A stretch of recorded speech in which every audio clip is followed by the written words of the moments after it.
Looking at our world from a theological perspective. This is the Theology Central Podcast, making theology central. Good afternoon, everyone. It is Saturday, May the 18th, 2024. It is currently 2:38 p.m. Central Time, and I am coming to you live from the Theology Central studio, located right here in Abilene, Texas. Now, this episode is a part of the series that we are calling Survey of Thorns. This series is going to go down in history for some very bad reasons. Reason number one is I think in every single episode so far, something weird has happened. There's been an internet disconnection, or there's been my iPad's going up because someone's trying to FaceTime me. It's something has gone wrong. I think in almost every single episode. All right. Now, that's not a good reason to be remembered, but it will be remembered. Number two, this has easily, this is not even debatable. This has been the most unsuccessful, unpopular, least listened to series that I have ever done in like 30 years of broadcasting. What do you say about that? I'm like, woohoo, man, that's something to be remembered. It's going to be remembered, but it's going to be remembered for all the wrong reasons. Now, I know what you're thinking. Well, hey, that's a pretty good sign that you probably should have just stopped. You should have deleted everything and you should have moved on. You know what? You're probably right. But as I stated in the last episode, I have a tendency to want to just make a point. That's not a very spiritual attitude always. It can be a spiritual strength to say, you know what? I'm not going to cave into pressure. I'm not going to bow down. I'm not going to do what people tell me. No, I'm going to do things this way. There's a strength in that, but it can be a weakness too, because sometimes you're just you just want to prove a point. It's maybe more about my own ego, my own pride, my own stubbornness, whatever the case may be. But here we are. And we're going to continue looking at all the scriptures in the Bible that mention thorns. Now, so far, we've only been looking at all the scriptures that mentions thorns, plural. Haven't looked for any that mentions thorn in a singular way. We may go back and do that. By the time I'm done, there's not going to be anyone listening. There's not going to be anyone left listening to this podcast. So it's really not going to matter. But we're going to finish this. I don't know when and I don't know how, but I am staying committed to this. Now, this episode is also going to go down as being remembered because this is the episode where thorns meet artificial intelligence. This is the episode where me and an AI chat box got into a disagreement over hermeneutics about thorns. The chat box, the AI chat box, offered me an interpretation of a verse about thorns. The one preceding it, the one that comes right after it. And I was like, well, wait a minute. That makes no sense. Like, your entire interpretation makes no sense. So I called it into question. And then the AI was like, well, certainly what you're saying could be right. And then they talked about, and then I was like, I know. Like, how did you come up with your interpretation? So in this episode, thorns meet artificial intelligence. And who's going to win? Well, I'm going to disagree with artificial intelligence. Should I do that? I don't know. You're thinking, well, that's kind of arrogant. I just think the artificial intelligence is not good at hermeneutics. Okay. At least in this particular case. So we're going to get to all of that. So are you ready? First, let's remind ourselves of where we have been. Also, you talk about things going wrong in this series. I labeled the last episode Survey of Thorns Part 3. No one caught it, which is a bad sign. But I realized this morning because I was looking, I'm like, well, there's the part 3. Where's part 2? I did not have a part 2. Or if I had a part 2, I didn't label it part 2, or I didn't put it in the series. I have to go back and look. So I went ahead and changed it to part 2. So this one is part 3. So even the numbering is off. So I know it's something like, now I'm just saying this in a joking way. But it's almost as if this series is cursed. Maybe that's what I should refer to this. This is the cursed series. That would generate some numbers, right? Now see, look what happened. Do you hear that? Siri's talking to me. Thank you, Siri. Did you hear that? Now, all of a sudden, I'm being spoken. See, I'm telling you this. And if I say the word, I can't say the word series. I can't say, because Siri will think I'm talking about her. I can't say series. I have to whisper it. Okay. I'm telling you, this entire thing is cursed. Okay. All right. But what we're going to do is go back and look at where we've been. I think the numbering is right now. We're going to go back and look at where we have been. That's hilarious. It's like every episode, someone's going to write a book about this. All right. But here we go. Are you ready? Let's grab our mobile devices, your phones, whatever, tablets. I'm going to open up the Blue Letter Bible app. I'm going to do a search for the word thorns. I'm going to hit search. And remember, these are the ones we have covered so far. Genesis 3:18. I'm not going to go back and reteach it. We did a lot of work on that. I think we did a relatively good job. Exodus 22:6. At first, I kind of dismissed it. Then I kind of circled back to it. Later on, I think I threw out some possible ideas of some things we could do with that. Then Numbers 33:55, things got really interesting. Then in Joshua 23:13, things got even, I think we really started getting into some very interesting things. Then we got into Judges chapter 2, verse 3. We got into Judges chapter 8, verse 7. Joshua was 23:13, Judges 2:3, Judges 8:7. I think we got into some very interesting things and all of that. We looked at Judges 8:16. So we've covered all of that. That brings us today to 2 Samuel chapter 23. 2 Samuel chapter 23. I'm not going to give, now some of you are already looking for the verse that mentions thorns. Stop it. Stop it.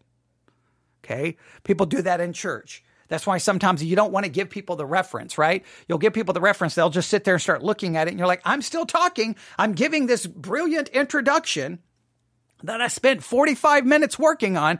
And you look out in the congregation, everybody's got their head down looking at the text. You're like, I'm talking. Hello, up here. Okay, right. Yes. Yeah, that can be maddening. So, but I know some of you are already scanning, looking for the word thorns. Stop it. All right.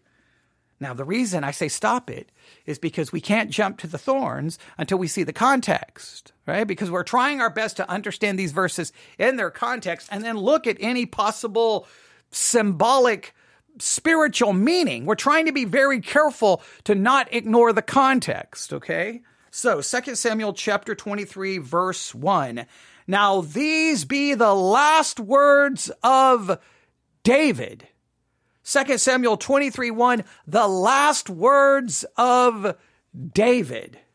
The last words of David. Now, I think the context there is fascinating, right? I don't know, maybe you find it interesting, maybe you don't, but if someone knows they're going to die, they know they're going to die, right? It's getting close to the end. Do you find their last words as being something powerful, something significant? Do you find it to be at times greatly depressing? How much significance do you give to someone's last words? Now, in music, as a music fan, a lifelong one, if there's an artist and they know they're dying and they know this is going to be their last album, I always find it very, like, I tend to approach those albums with far greater attention, because it's like, this is someone, their entire life is coming to an end, and now this is their opportunity to say whatever they want to say in a musical form. And so I sometimes will then, give those albums some extra attention, because it's like, this is kind of powerful. But here's David's last words. David's last words. David's last words. If, now this is just, speculation today. If you knew you were going to die, would you care to leave some last words behind? Would you care to? And if you did so, what would they be? Would you care to leave some last words behind? And if so, what would they be? Now, I know if I'm trying to be super spiritual, super pious, I could be, I could say something like quote a scripture. I could live for God in his glory. I could say something rather profound, or try to say something profound. If I'm being honest, I think my last words would be, they don't matter. Meaningless, vanity of vanities. My last words are irrelevant. I think in some ways, everyone's last words are a little irrelevant, aren't they? Maybe, I don't know. Maybe that's too jaded. I don't know. But these are David's last words. So what is happening in his last words that's going to have something to do with thorns? Are the thorns a part of David's last words? Or listen, are the thorns a contrast to David's last words? Well, here we go. Now these be the last words of David. David, the son of Jesse, said, so now these be, and this is the way the King James has it written. When you read it, it seems a little awkward, but it reads this way. Now these be the last words of David. David, the son of Jesse, said, and the man who was raised up on high, the anointed of God of Jacob, and the sweet psalmist of Israel said, right? So it's kind of like a very descriptive way of describing him. I'm going to read it in another translation. These are the last words of David, the declaration of David's son of Jesse, the declaration of the man raised on high, the anointed one by the God of Jacob. This is the most delightful of Israel's songs. And then he goes on to say that even that was a little awkward, but you're kind of getting the main thing they're trying to say is here's David's last words, and here's some of the things and way they describe him, right? So David, the son of Jesse, he's described that way, and the man who was raised up on high, anointed of God. He was raised up on high, anointed of God, of Jacob, and the sweet psalmist of Israel. He was the sweet psalmist. So these are some things David is known for. Now, I always find that fascinating. I know we're trying to get to the thorns, but I find this fascinating. In the Bible, when David reaches the end of his life, he's not remembered for his great failures, right? He's not remembered for that. He's not remembered for being a murderer. He's not remembered for being an adulterer. He's not remembered for the different, we can look at some different things that he was involved with and he did. No, he's referred to as David, the son of Jesse, a man who was raised up on high, anointed of the God of Jacob, and the sweet psalmist of Israel said. And look, what's interesting is what David does here. He does it. His last words aren't, I am so sorry for the horrible things I did. I feel so bad. He doesn't do any of that. Now, I think there could be lots of debate here, right? Some people may say, well, go figure. A man does all of that. And when he gets to the end of his life, he doesn't show any more remorse, any more apology. He's just moved on.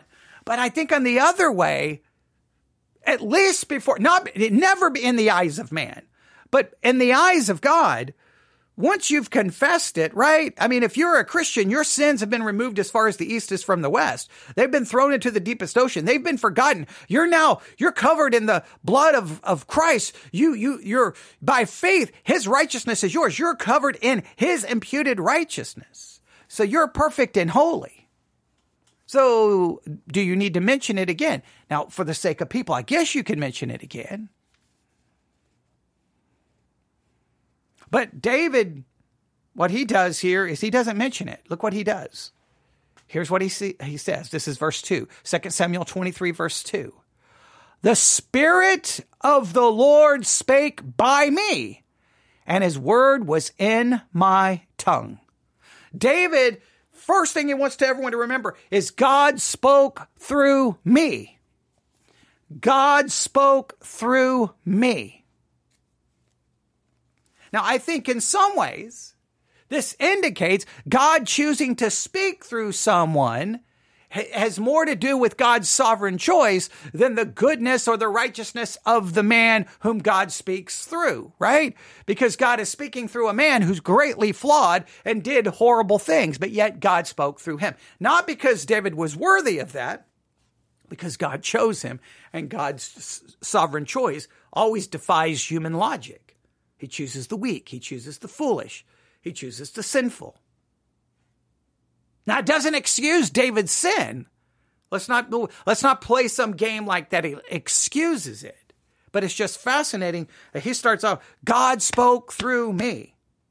Verse 3, the God of Israel said, the rock of Israel spake to me. He that ruleth over men must be just, ruling in the fear of God. All right, well, you could argue, did David actually live up to that? In fact, I'm going to read it in a different translation. The God of Israel spoke. The rock of Israel said to me, the one who rules the people with justice, who rules in the fear of God, is like the morning light when the sun arises on a cloudless morning, the glisten of rain on sprouting grass. That sounds like a really positive thing. Let me read that to you again. We're back into the King James. The God of Israel said, the rock of Israel spake to me. He that ruleth over men must be just, ruling in the fear of God, and he shall be as the light of the morning when the sun riseth, even a morning without clouds, as the tender grass springeth out of the earth by the clear shining after rain. In other words, the person who rules correctly, it benefits everyone. Now, I think ultimately this makes us long for, and because no matter how great David ruled, we can see all of his failures, right? Great failures occurred, right? We can see whatever success Solomon had. We see his great failures. Everyone who ruled, there was failures. So does this make us ultimately long for the one who will rule over men by ruling in the fear of God, ruling correctly, who will be as the light of the morning when the sun riseth? Well, that ultimately will have to be Jesus Christ, right? Maybe, is it ultimately pointing to that? Then verse 5. Although my house be not so with God. Now, David here seems to acknowledge, hey, my house was never like that.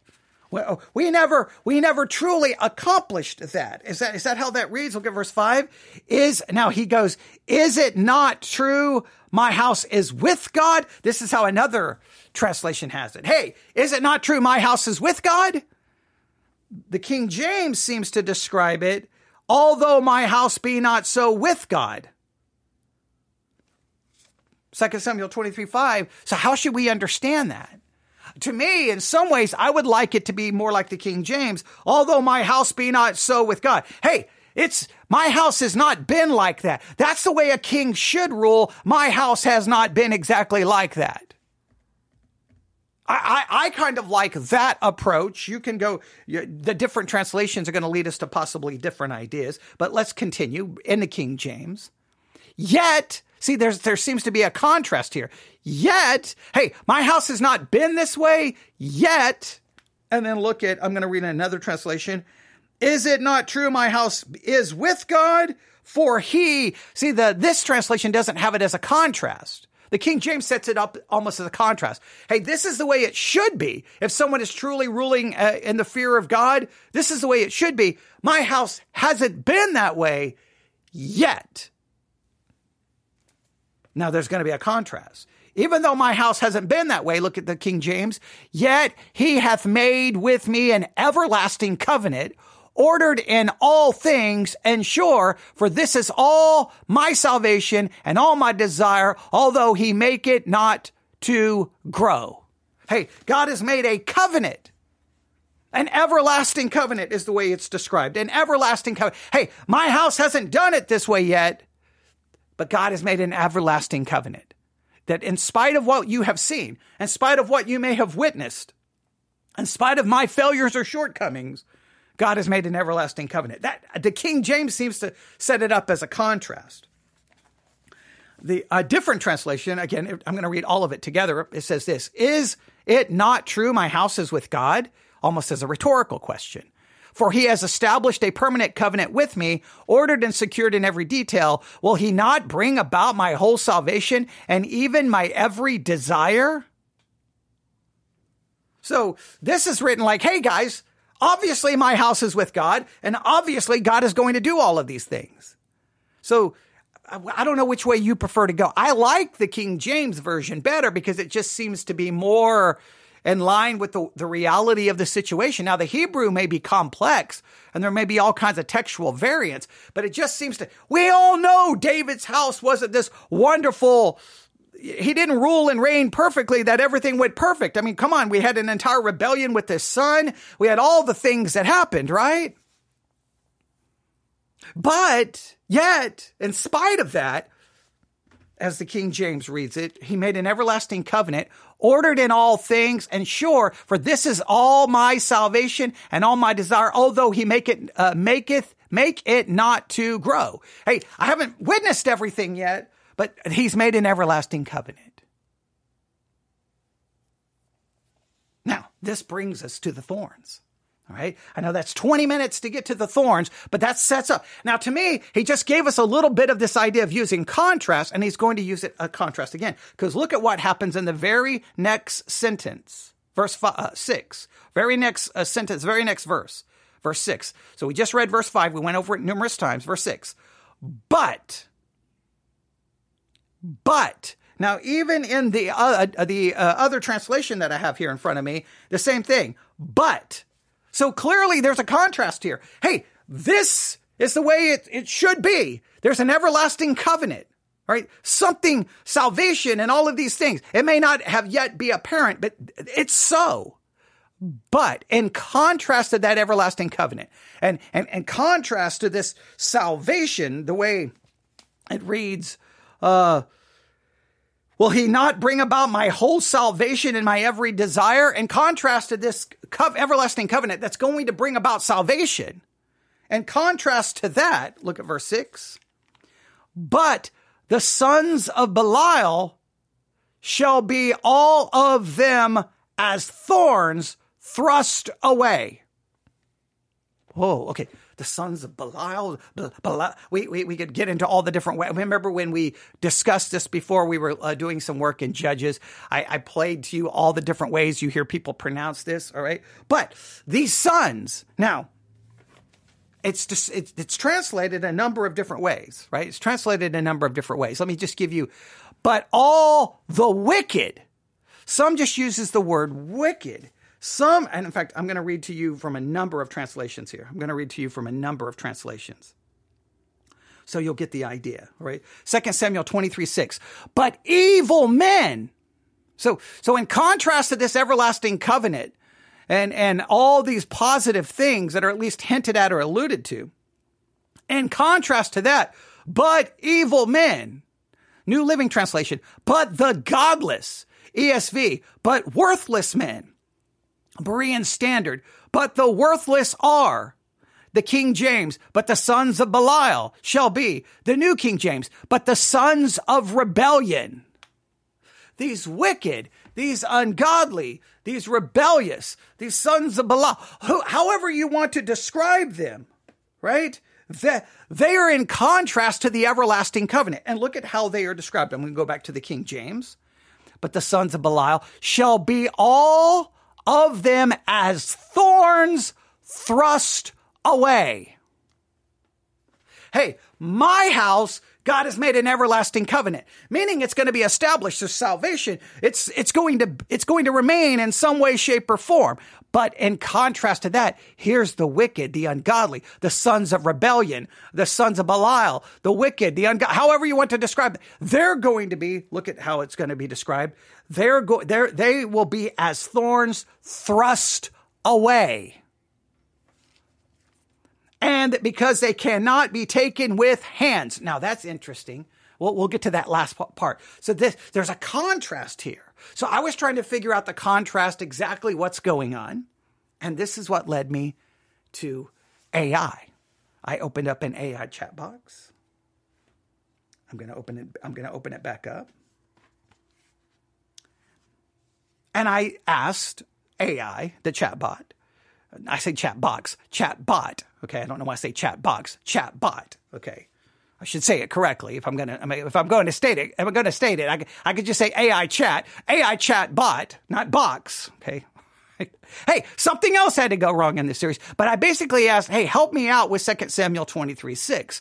And this is what the GPT-4 AI chat bot said. Are you ready? Here we In 2 Samuel 23:6, David speaks about the righteous ruler or the ideal king in a poetic manner. Now, again, I think David is talking about what an ideal king will be like. I do believe David is not saying, hey, I'm like that. I'm saying this is what it should be like, and I haven't been that way. That's what I think is happening. I think the King James captures that. The verse reads, but the sons of rebellion shall be as thorns thrust away because they cannot be taken in. Now, the AI chat bot went on to say this. Righteous ruler versus sons of rebellion. The verse contrasts the fate of the righteous ruler with that of the sons of rebellion. The righteous ruler is depicted as stable and secure, while the sons of rebellion are compared to thorns that are easily thrust away. So clearly, I do believe and agree with AI here that there's a contrast. Hey, here's the way this is the way a king should rule. And there's one coming because God has made an everlasting covenant with David. All right. So this is going to happen. This is going to occur. But in contrast are these, sons of rebellion, sons of Belial. And they're going to be thrust away. Now, AI immediately caught on that it uses the word thorns. Now, I know that this series, I think a lot of people have disregarded me trying to make this a big deal.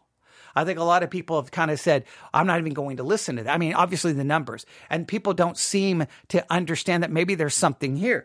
AI, even without me prompting it to do so, immediately realized, wait a minute, thorns is in this verse. And immediately the AI chat bot told me this. Thorns are often used in the Bible as a symbol of trouble, wickedness, and those who oppose God's ways. And I'm like, thank you, AI chatbot, because I think the same thing, even though maybe everyone else disagrees with me. In this verse, the sons of rebellion are likened to thorns because they are seen as hindrance to peace, stability, and order.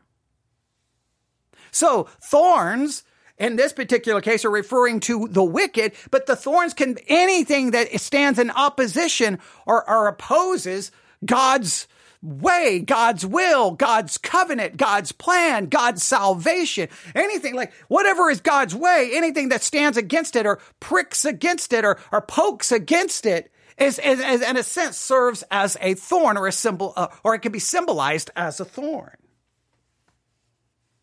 The mention of thorns emphasizes the negative characteristics of the sons of rebellion. Thorns are sharp, prickly, and difficult to handle, much like the disruptive and harmful nature of those who reject God's ways and cause trouble. So even AI realized, hey, there's something here with the thorns are not here by accident. They're being described this way.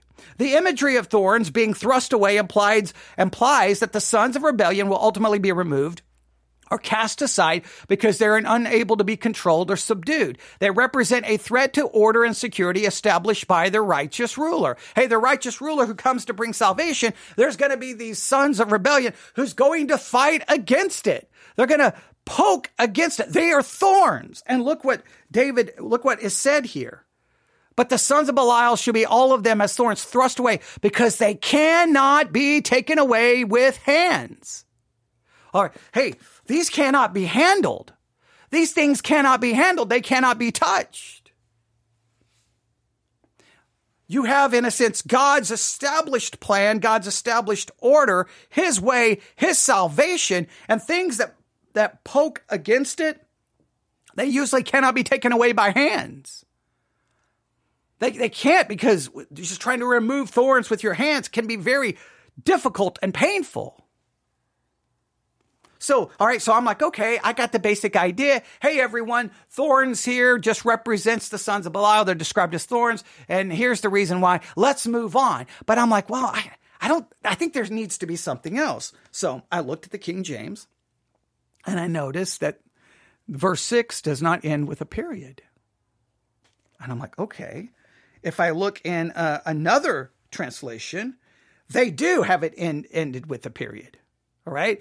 But all the wicked are like thorns raked aside that can never be picked up by hand. All right. So they kind of end it, but I'm like, I just don't know. And so I read the next verse. The next verse says,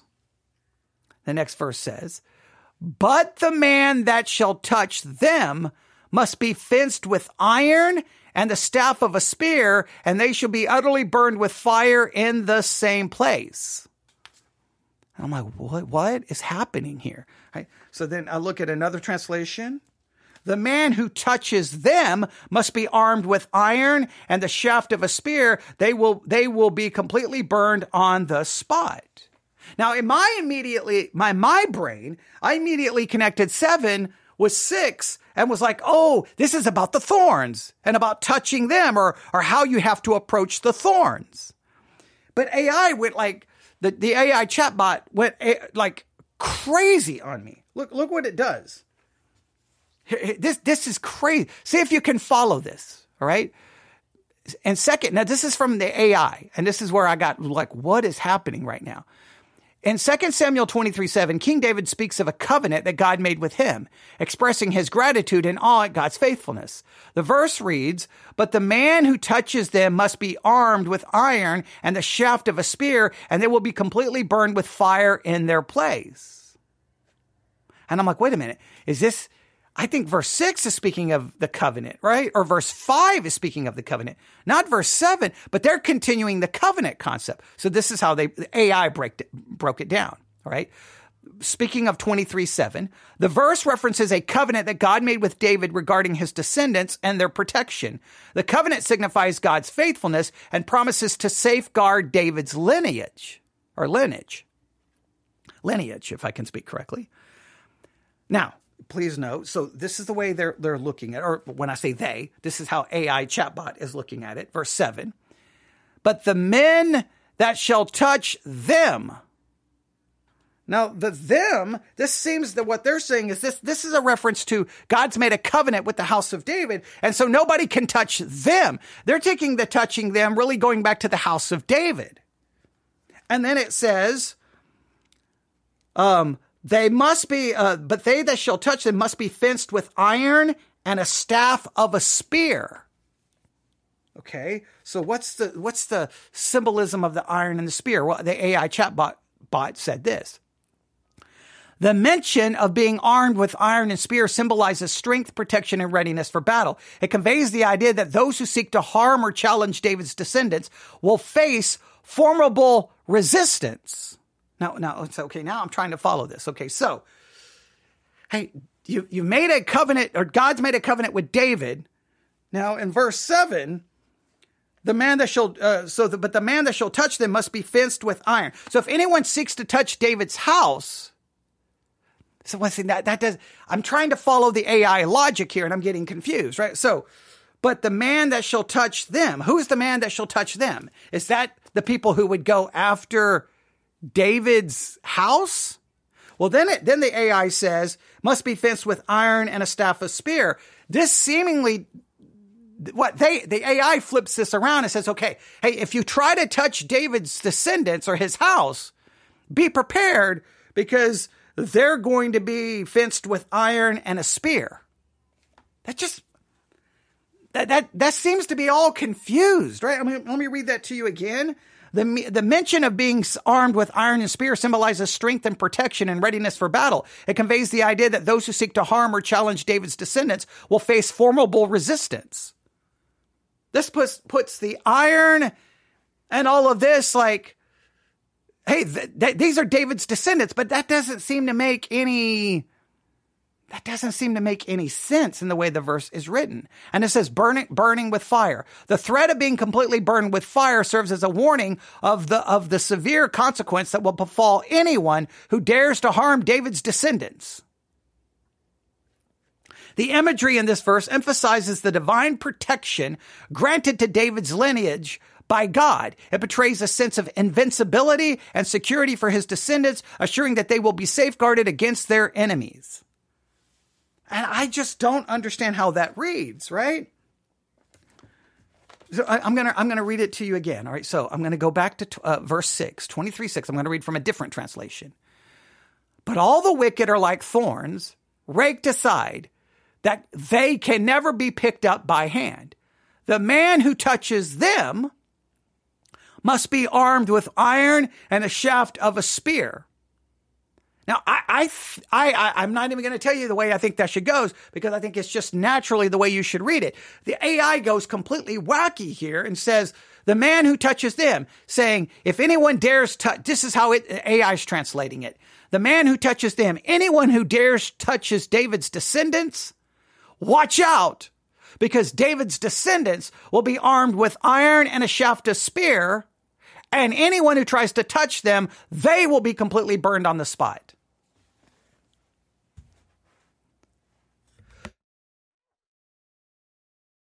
Now, I don't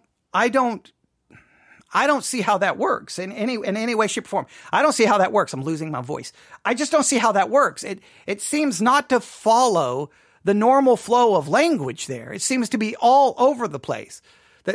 So this is them, and it does not seem to work.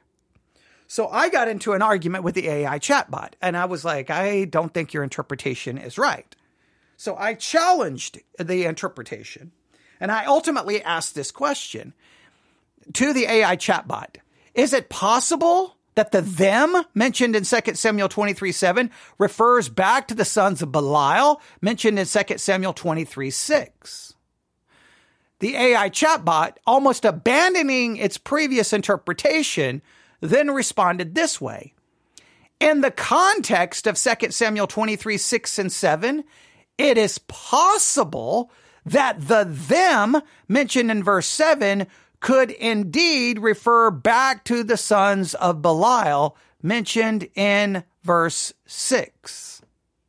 The flow of the verse suggests a continuation of the previous thought regarding the wicked or rebellious individuals described as sons of Belial. Now, I'm like, okay, good.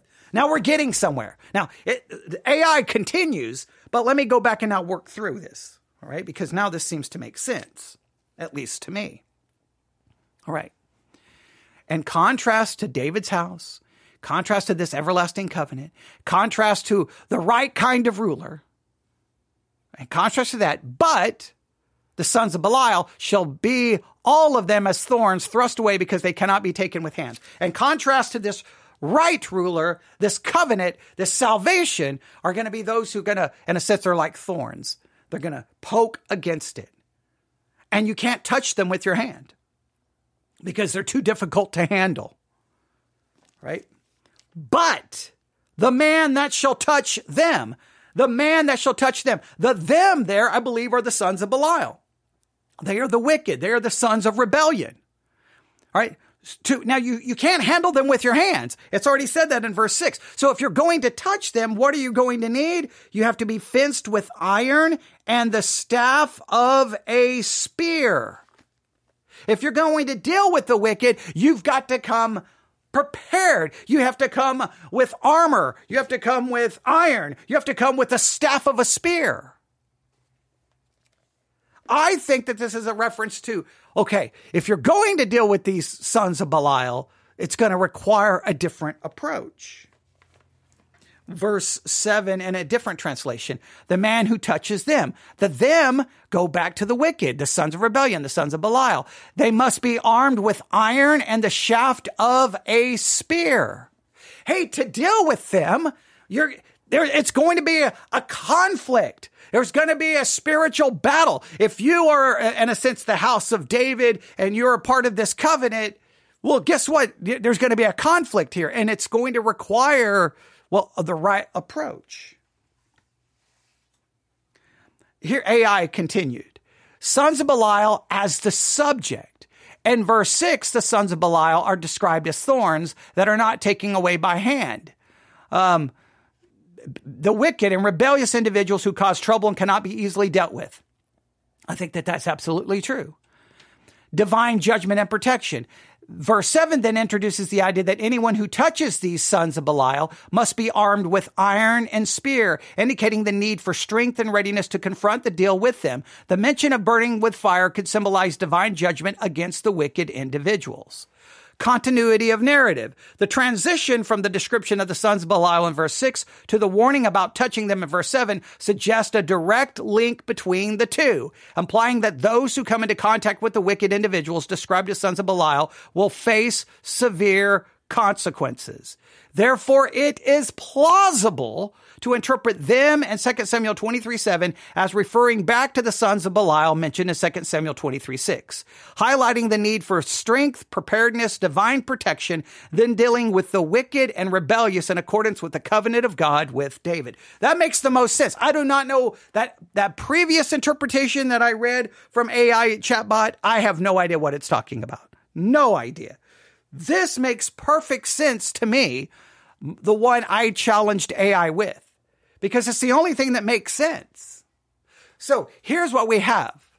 We have this beautiful picture of the right kind of ruler. And the right kind of ruler, it will be amazing. It will be perfect. And David seems to acknowledge, my house has not been this way. And yet, irregardless that my house has not lived up to that kind of ruler, God has made an everlasting covenant. And there's going to be salvation. And all of this is going to come to pass. In contrast to this ruler and this salvation and this covenant are the children of Belial, the sons of Belial, the wicked, the rebellious. And they're like thorns, and they press against it. They fight. They poke against it. And you can't touch them with your hands. You cannot, in a sense, with your physical hands. You can't come at them with a carnal way or a fleshly way. You cannot combat them with a carnal weapons, fleshly weapons, as the New Testament will say. You're going to have to come at them, because if any man's going to touch them, you must be fenced with iron and the staff of a spear. Now, to me, I know it doesn't use the word. It sounds like you have to have on armor. You have to have spiritual armor. You have to be able to fight this in a spiritual way. And then, guess what? They shall be utterly burned with fire in the same place. And this speaks of divine, ultimate judgment. Ultimately, God will win the battle. Ultimately, God's covenant, ultimately, God's plan will stand. No matter how many thorns that are out there, how many will fight against it, how many will push against it, God's ultimate plan will win out.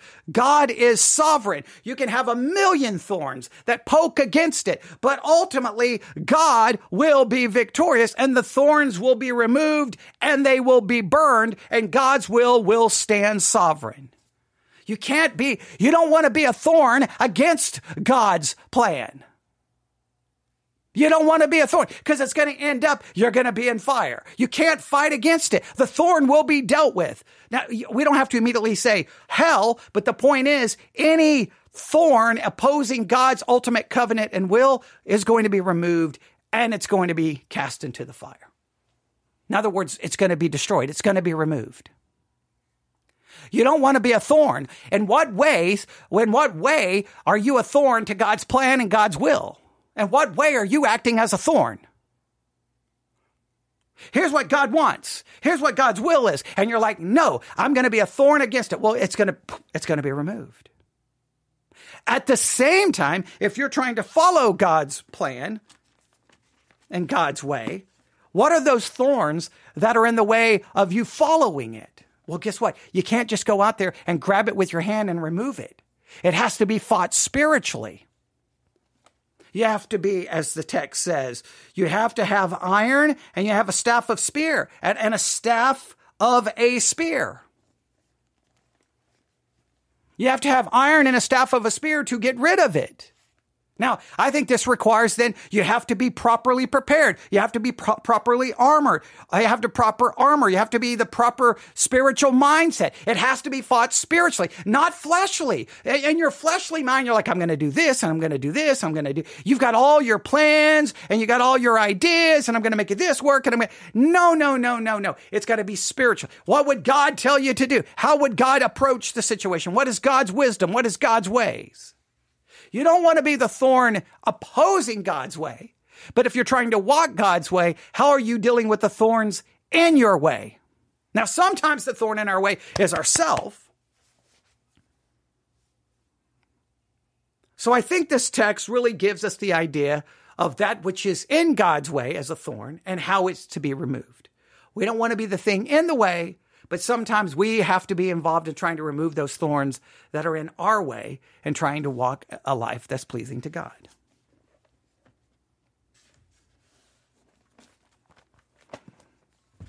Now, AI did that weird left turn. I don't know what AI was trying to do there.